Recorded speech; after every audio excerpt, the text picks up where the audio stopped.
happening is if we rely on people who really don't care about people to refer people to crisis support, can you go to the emergency department and make your way through that way? I've been that way many times, but it's not a mental health crisis. It's complicated, but it's not, honestly, for a person with trauma and PTSD, getting assessed at ED is a really, really abusive process, really abusive, because trauma is a very specialised area of psychiatric and mental health medicine, and Hill Morton does not do it, and specialist mental health crisis doesn't do it, and crisis resolution doesn't do it. So it's very abusive, and they treat you like you're being uncooperative, whereas Te Ao Marama, which is trauma-based, understands traumatised people and how we can't just perform on demand. So I'm not going to places that have abused me in the past. The reason for the crisis plan is because Te Ao Marama is the place where it understands people like me. But if it's just going to be this dangling carrot in front of my nose, I mean, I'm likely to kill myself, and it's not a mental health problem. Sorry, Caitlin, for interrupting. I just wanted to say, I'm very aware of what you're telling me, but I don't think I will be able to help you this afternoon. And I think we've all had different experiences of the services, and that's how your experience has been. Yes, it is very much by my experience, and do you know why it's my experience? Because I have autism and I have trauma. And so my experience is of a person who is going to a service that doesn't understand my conditions, whereas Te Ao Marama does. We try to do our best, but I hope the other services are, but I have to stay firm to say that we can only fine, but you can hope to the cows come home, but they're not. I've recorded the conversations, and they are really psychological abusive. I would just like a bit of assistance, because I'm absolutely desperate, and I'm likely to kill myself in the next week.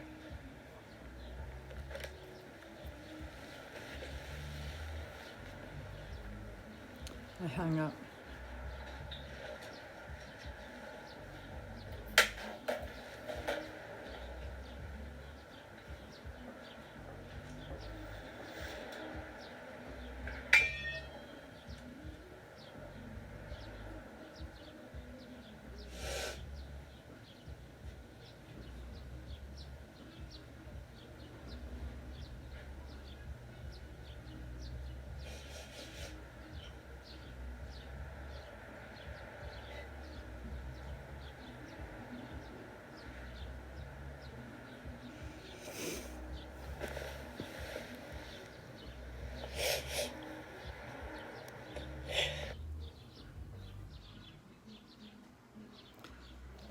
So, yeah,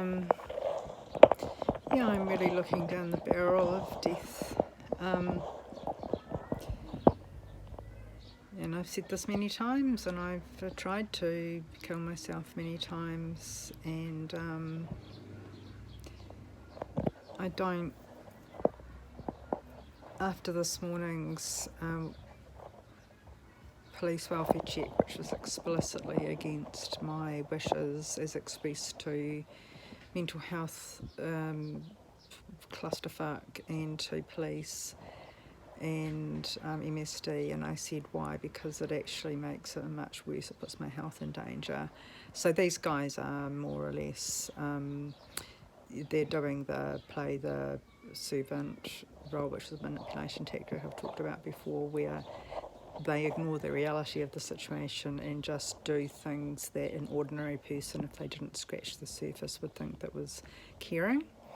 And yeah, I've written in an email to police, including Victoria Hicks, the prosecutor in PPS, because I rang 10-5 to get the number, the badge numbers and stuff and reference numbers. Anyway, one of them's Mackley, who was one of the cops who he played a secondary role in assaulting me in a false arrest on the 4th. So, I kind of, and police information is balking and stuff, and, I kind of, I got my fucking dander up, and I got a lot of bravado up, and because my central nervous system was really sparked by the PTSD trigger, because that is a PTSD trigger, as police know. I've told them again and again and again. I've been assured by 2 different people from police, one from 111 and one I think from 10-5, that it's on my record that I don't want any more welfare checks. So it's criminal harassment. It's exactly criminal harassment. That's exactly what it is. So civil harassment is when you're paying someone unwanted attention, but there's no evidence that you're aware of any negative impact or any intent to cause negative impact, but nonetheless someone can still get a restraining order against you, which is in civil court, and you can of course plead your case, and not all restraining orders applied for are given, because consideration is given to the party who is accused of harassing, because they can be doing it completely innocently and don't need like there are other measures that can be taken rather than ruin their harassment.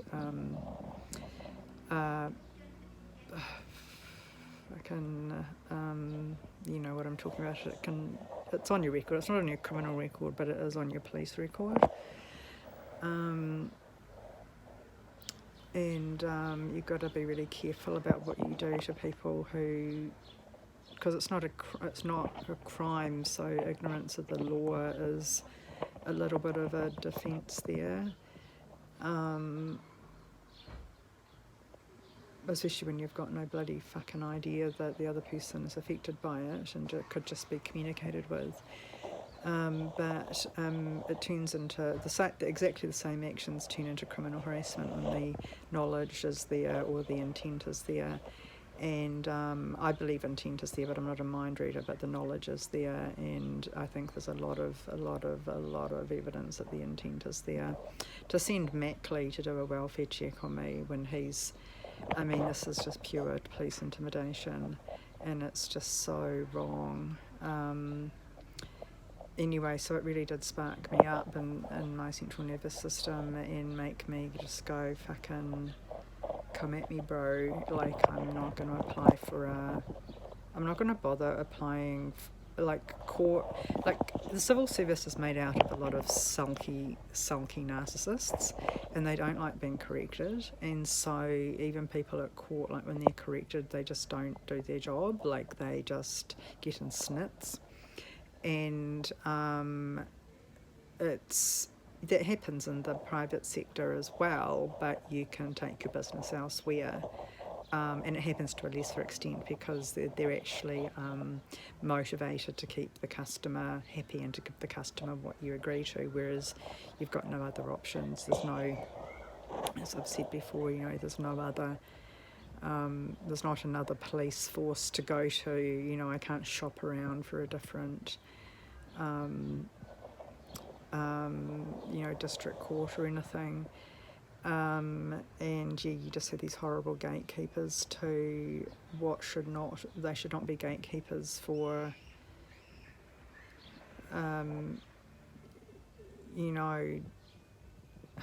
safe harbours in the storm. And I just feel really tired, and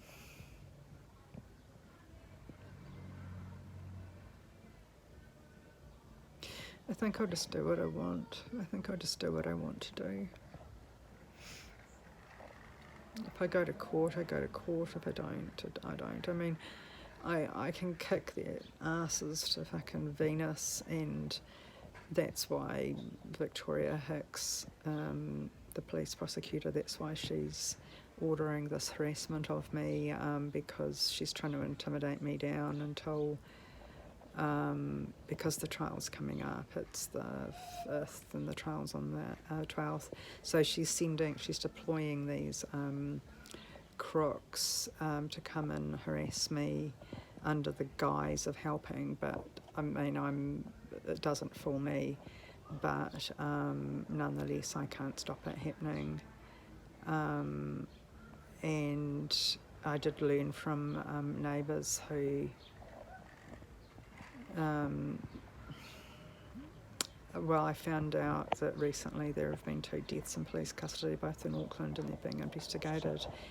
And that's something that has just shown me that's a very real, that's something very real that could happen to me, because I could see it, that they were planning that by taking my medical alert rate bracelet away and by doing fake suicide checks when I was literally trying to kill myself, and in the cell, and then by not calling me when it was time for me to have my hearing with the judge. And because I'm openly suicidal, they would just brush it off as it would just be the coroner would find it as suicide. And I know that cops are not going to leave me alone, and I've got nowhere to live. Probably. I don't feel safe or secure here.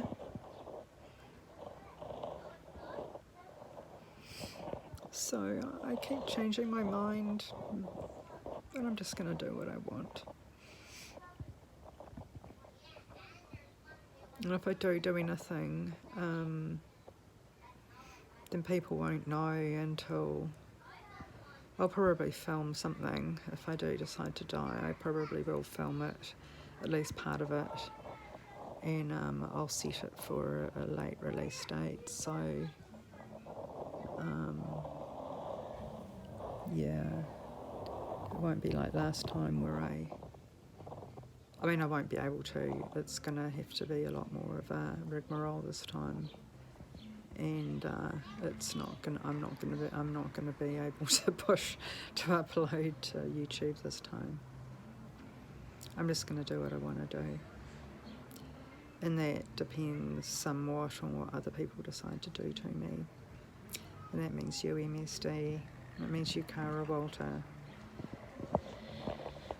It means you, Robin Sadgrove. It means you, Shamila Grant.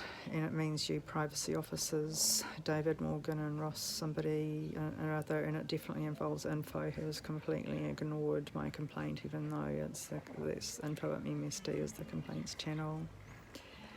I'm